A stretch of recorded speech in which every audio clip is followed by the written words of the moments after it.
fet amb bitllets verds i l'únic no vestit de sang és el verdader i els seus carrers i cases els xupis fan de donats i compren i voten.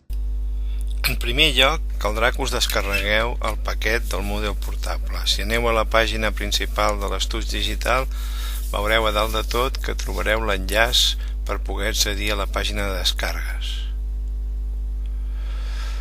Un cop estigueu a la pàgina de descargues, trobareu l'espai dedicat al servidor de Moodle portable. Tal com veieu aquí, clicant a sobre, us descarregarà el paquet, que en aquest moment veiem que té una mida de 65 megabytes. Depenent de la velocitat de connexió, aquest procés durarà més o menys, però la mida és força assequible a les, diríem, condicions actuals.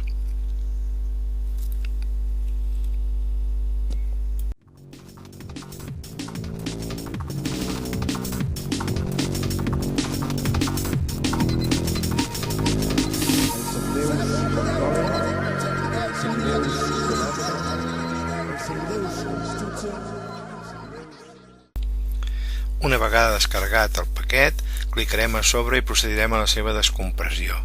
S'obrirà l'executable i en primer lloc ens demanarà l'acceptació de les condicions.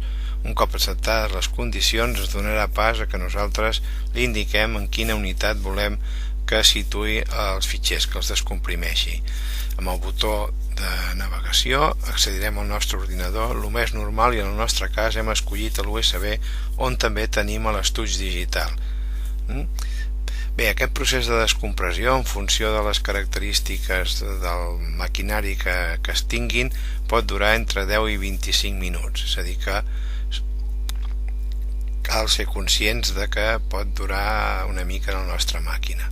Recordar doncs, que en el nostre cas hem aprofitat també l'Estuig Digital i tindrem el servidor en la mateixa unitat.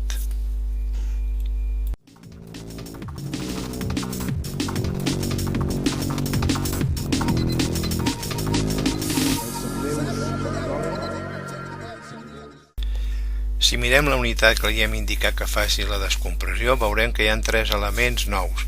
Per una banda la carpeta Chamlight i per altra banda que conté el conjunt, diríem, del paquet, i per altra banda 2 fitxers de processos que són els que fan l'arrencada i la parada del Moodle. Si cliquem en arrencar Moodle, com ara hem fet, doncs veurem que s'inicien uns processos que condueixen a posar en marxa el servidor per una banda i després doncs donant-nos accés o facilitar que ja tinguem el Moodle operatiu.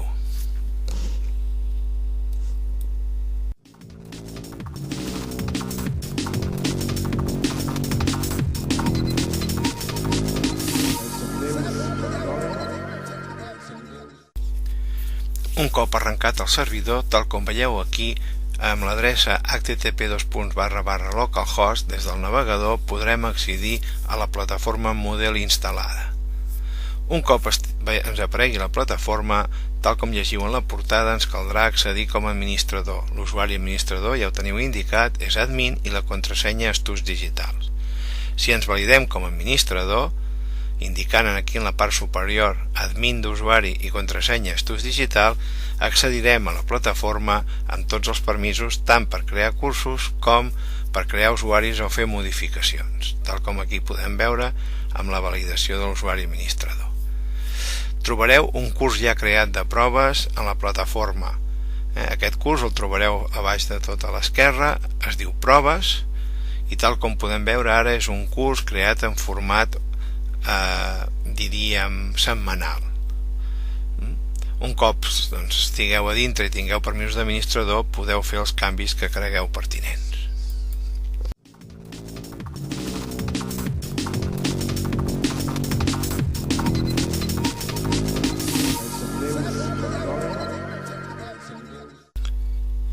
Si teniu instal·lat l'Estuig Digital, com podem veure aquí, podem afegir l'arrencada i l'aturada del servidor en el mateix menú. D'aquesta manera facilitarem el procés. En aquest cas hem afegit un ítem i localitzarem els fitxers que abans hem comentat d'arrencar Moodle i parar Moodle.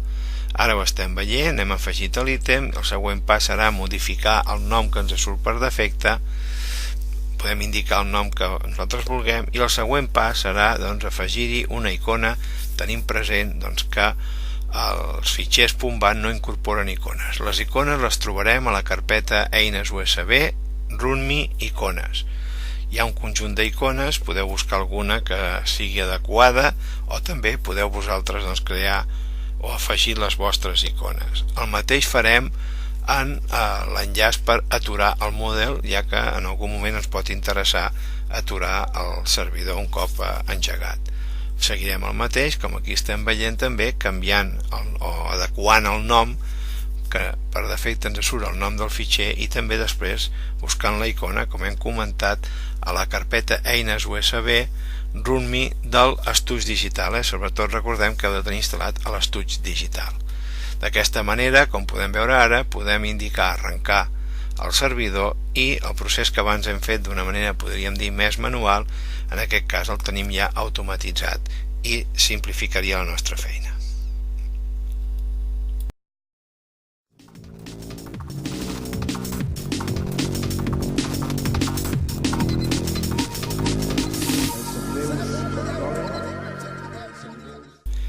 Finalment, comentar que si els alumnes indiquen la IP que el professor observarà en el seu navegador, tal com teniu aquí indicat, podran accedir a la plataforma Moodle continguda en el disc del professor.